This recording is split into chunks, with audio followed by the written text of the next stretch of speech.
Sarvopanishado gavo Dugdha Gopala Nandanaha Partho Vatsa Sudhir Bhokta Dugdam Gitamrutam Mahat. Until now, in our Bhagavad Gita lecture series, we learned in chapter 1 about Arjun's depression and frustrations. We went into detail into the conflicts he's having. And then at the beginning of chapter 2, we saw how Arjun took refuge of Sri Krishna Bhagwan. And by telling Sri Krishna Bhagwan, Shishyas Teham Shadi Mam Tvam Prapannam, guide me, I am your disciple. And of the two things he could have asked for, Pray or Shrey, he said, Yet Shreyasyan Nishchitam Bruhi Tanme. Tell me what I need to hear. Don't tell me what I want to hear, tell me what I need to hear. And in response to this, Sri Krishna Bhagwan gives him the Shrimad Bhagavad Gita, wisdom. One of the first parts of the wisdom that Sri Krishna Bhagwan gives to Arjun is in couplet number 14 of the second chapter, where Krishna Bhagwan tells Arjun, Matra sparshastu kaunteya, shitosha sukha dukhadaha, agama pahinaha anityaha, tan titikshasva bharata. Shri Krishna Bhagwan reminds Arjun of both his mother's name and his father's name, Kaunteya and Bharat. He wants Arjun to remember whose child he is. You are a child of these two parents. And with that knowledge, with that pride, what is my advice to you? The first advice, Tan titikshasva, tolerate. Krishna Bhagwan in this couplet is telling Arjun that in your life, you're going to experience many different things.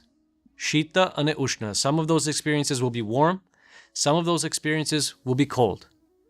And by that, he's implying that some of those experiences will be good, will give you happiness, and some of the things that you experience in life will be bad. They'll give you misery. But in all of these things, you should understand, everything that comes to you, anitya, they're not eternal. All of these experiences are temporary, and therefore, because they're temporary, tolerate everything. In the world today, there may be many shortages of oil or money or energy or power or water even, but one of the biggest shortages that we have is a shortage of tolerance.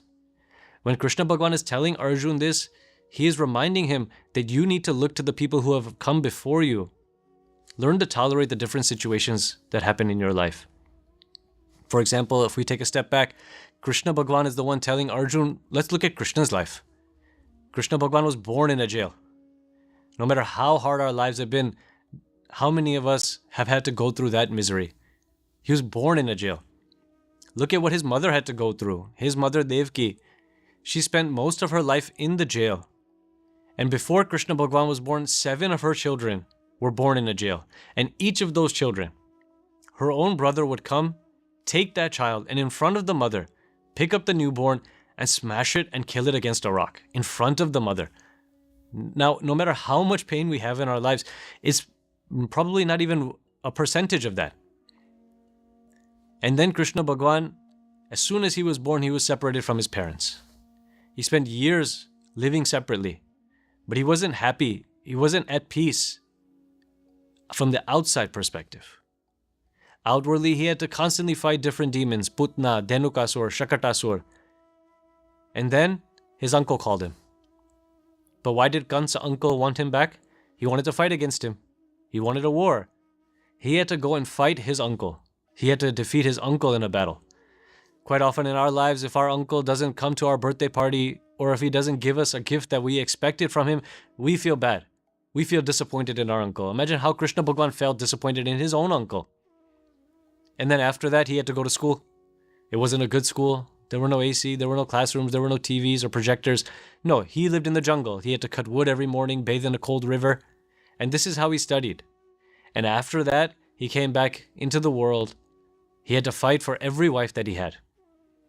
He started to grow his family. And then the Mahabharata war happened. He tried to bring a compromise amongst every side of the army, but nobody wanted to listen to him.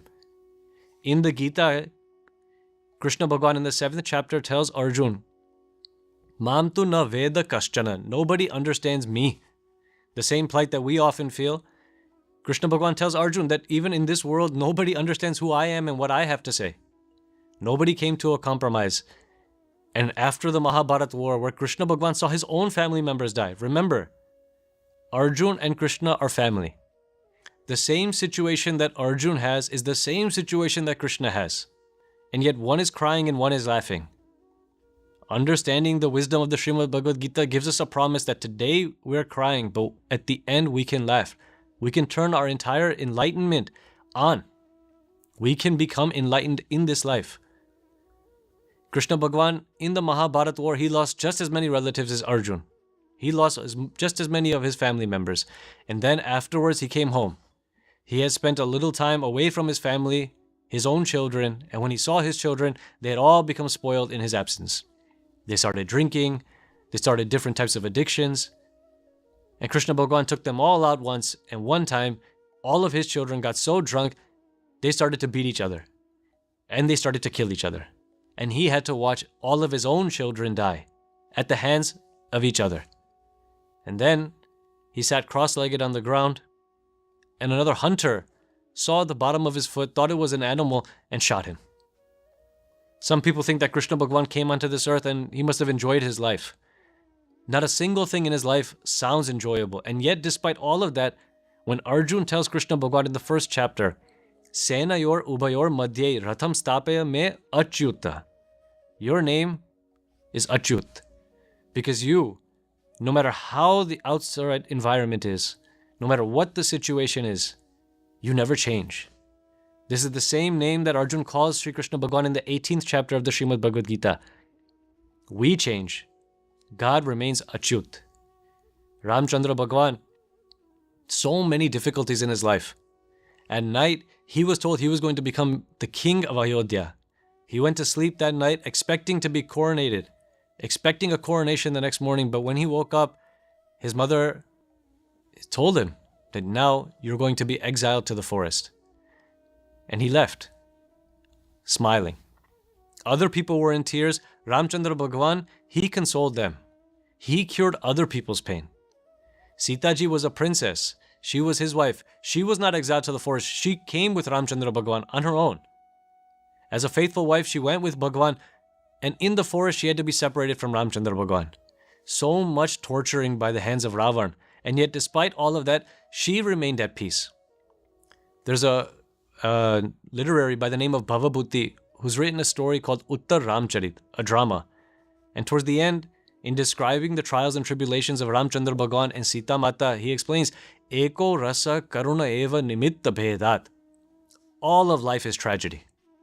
And the way water comes to us in different forms, sometimes as a liquid, sometimes as a gas, sometimes as a solid, nimitta bhedat. In the same way, everything in life is just one tragedy after another. One problem after another. Today it's a financial problem. Tomorrow it's a physical problem. The third day it's a mental problem. Another day it's a family problem. Another day it's a work problem. One problem after the other. But despite all of that, to become equilibrium, to be at peace, that is what it means to be Achyut. That is what it means for the Ramayana. That is what it means for the Bhagavad Gita. Krishna Bhagwan is telling Arjun, in your life, there are going to be endless amounts of difficulties. This is just the beginning. Prepare yourself to tolerate each and every one of them, because pressure and heat, if you can tolerate that, then coal becomes a diamond. In the same way, your life will improve through all of this. After giving him this advice, Krishna Bhagwan starts to give him the first part of the wisdom of the Srimad Bhagavad Gita. Before we go into the detail about that wisdom, let's first understand the disease that Krishna Bhagwan wants to cure. Everyone in the Mahabharata, every single person other than Krishna Bhagwan himself, is afflicted by the same disease. That disease is called Svajan Asakti. 3 parts to this word which I'm going to dissect for you. First, Asakti. Asakti means an intense attachment, an intense desire. An intense attachment towards what? Jan Asakti. Towards people. Jan Asakti itself is not Maya. Maya is the illusion. Maya is the sense that we'll be okay when in reality things are not okay. Maya is false. Maya is illusionary. Maya is the dream. And yet it's all around us and we think that this is what our reality is. We believe it to be true. Janasakti is not the problem. An intense attachment towards people, that's not the problem. The problem is the first thing that comes before that, sva. Svajanasakti. That feeling that these are my people. Because the second you accept certain people to be yours, these are my people, automatically there's a prejudice, these are not. And the second you make a difference amongst people, a difference amongst clans, a difference amongst anything, that's where Maya makes its way. And that's where you have problems in your life. In the first chapter of the Bhagavad Gita, Arjun uses the word Svajan, my people, 8 different times. Everyone in the entire Bhagavad Gita, everyone in the Mahabharata war is afflicted by this same disease, Svajanasakti. In the very first lecture, we spoke about Dhritarashtra. In the first couplet of the Shrimad Bhagavad Gita, he makes it very clear that some are my children and some are not. Mamakaha Pandavas Cheva. He feels that some are mine and some are not. This is his Svajanasakti. After the war finished, all of his children were killed. But he still has so much attachment towards them. Despite the fact that Krishna Bhagwan told him that they were all sinners and they had to die, he was so intensely attached to them, he wanted revenge. But he couldn't outright say it. So he told Krishna Bhagwan that I want to meet all of the 5 Pandavs and I want to hug each of them. And in his mind, he was clear that Duryodhana's greatest enemy was Bhim, and therefore, he's my greatest enemy. My oldest son Duryodhana was killed at the hands of Bhim. So I want to exact revenge against him. Dhritarashtra hugged the different brothers. And as he got closer to Bhim, Krishna Bhagwan knew that this old man has something in his mind. He's hiding something. So he told Bhim to stand to the side. Dhritarashtra is blind. He can't see anything. And in place of Bhim, Krishna Bhagwan advised Bhim to put an iron cast replica of Bhim. Duryodhana used to have an iron cast replica of Bhim that he would use to spar against, to practice on. He put that iron statue there. And Dhritarashtra hugged it. He thought it was Bhim itself. And he hugged it so hard that he crushed the statue in his arms. He thought he was going to kill Bhim, but he didn't. But this is how much enmity he had in his heart. Even after his children were gone, he couldn't get rid of that Svajanasakti. Gandhari, Dhritarashtra's wife, after learning that all of her children had been killed, she cursed Krishna Bhagwan himself. That you are going to have to see your own children die the same way I had to hear about my children dying. She couldn't tolerate even God being involved in this. Dronacharya is one of the warriors on the Kaurav army. Dronacharya's son, his name was Ashwathama. He always had a special part in his heart for his son above everyone else, Svajanasakti. Now, that's normal. But he would cheat to make sure Ashwathama learned more than the other Kauravs. And when wartime came, Krishna Bhagwan knew that Dronacharya is indefeatable. But in his heart, he's fighting this war for only one purpose. He's not fighting for the Duryodhana. He's not fighting for any of the Kauravs. He's fighting for his son Ashwathama. The way a parent works hard, wakes up early in the morning, struggles throughout their entire life to provide a better life for their children, Dronacharya was struggling throughout his entire life to provide a better life for his one and only son Ashwathama. Krishna Bhagwan realized that if Ashwathama is dead, Dronacharya will sacrifice himself in the war. He'll forfeit any other future fighting. But how to kill Ashwathama? Krishna Bhagwan said, there's no need to actually kill Ashwathama. We just have to tell Dronacharya that Ashwathama is dead. And Bhim said, I'll tell him. Now everyone knows that Bhim will say something. So Bhim goes towards Dronacharya in the middle of the battlefield and he tells him, Ashwathama is dead. Ashwathama is dead. And Dronacharya doesn't believe it because Bhim's nature and his character are such that he'll say anything to get ahead. And Dronacharya, he mentions in passing that if Yudhishthira told me, then I would believe it. Yudhishthira is known as an honest man. And everyone has faith in Yudhishthira's words. Krishna Bhagwan went to Yudhishthira and he said, you have to tell Dronacharya that Ashwathama, his son, has died. Yudhishthira said, I can't do that. That's a lie. Krishna Bhagwan said, you have to make this decision because if you don't, Dronacharya is killing thousands of people every day. We need to defeat him. We need to stop him. And Yudhishthira says, I can't do it. And Bhim can't control himself anymore. Bhim said, you're so honest all of a sudden. When we lost everything at Dice, because of you, we all had to suffer. And now again, here we are, all suffering because of you, because of your indecision. I can't handle this anymore. Yudhishthira says, what am I supposed to do? I can't just say Ashwathama is dead unless he is actually dead. Bhim rises, he goes into his chariot and he takes some water. He goes near an elephant and he sprinkles the water on the elephant and he renames the elephant Ashwathama. And he says, now this elephant is known as Ashwathama. Then Bhim takes out his mace and he smashes it on the elephant's head and he kills it. Ashwathama is dead. Now, understanding that, go and tell Dronacharya. Yudhishthira is so caught up in the environment of what's happening, he goes towards Dronacharya's chariot and he screams, Ashwathama hataha. But he knows that it's an elephant. So right after that, all he does is slightly say, Narova kunjarova. Now I don't know if it was the man or the elephant, but Ashwathama hataha. As soon as he said those first two words, Dronacharya has stopped listening. Ashwathama hataha? Yudhishthira is the one saying it? Dronacharya sat down, cross-legged in his chariot. He took off his helmet. He took off his armor. And in the literary drama Veni Samharam, it's described that he just sat there as if he was meditating. Drushtadhyumna sees the opportunity, jumps into Dronacharya's chariot and challenges him to a fight. Fight against me. Dronacharya says, no longer am I going to fight. I'm done. You're done, old man? And Drushtadhyumna takes Dronacharya's loose hair, pulls his head up so his neck is a little bit elongated, takes out his sword and decapitates him in his chariot and throws his head out into the field. Dronacharya was doing everything in the war for only one reason, Ashwathama. If he had given up his Svajana Sakti, then he could have still survived in the war. Karna himself, in intense love for his son Vrushasen. Towards the very end, the last few days of the war, Arjun and Karna were in a deep battle against each other. Karna's son Vrushasen decided that he wanted to fight against Arjun to help his father. His father said, don't do it, you're no match for Arjun. But at that time, Vrushasen wasn't hearing it. He challenged Arjun, and this is what Arjun was waiting for. He was baiting his child. He was baiting Vrushasen to come and battle against him. And at that time, Arjun and Vrushasen, they start battling against each other. Karna is an ethical person. He's just watching from the side because he can't take part in the battle. It can't be 2 versus 1.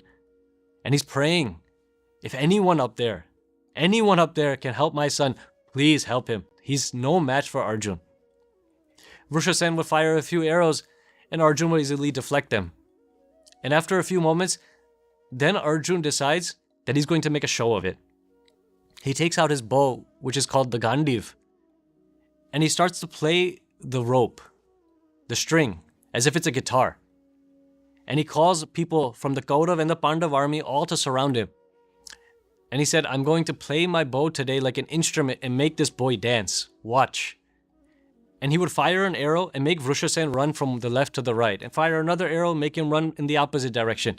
And in this way, he was making him dance. And then he fired an arrow and he cut off his helmet. Fired another arrow and cut off his armor. Fired another arrow and cut off the armor on his lower body.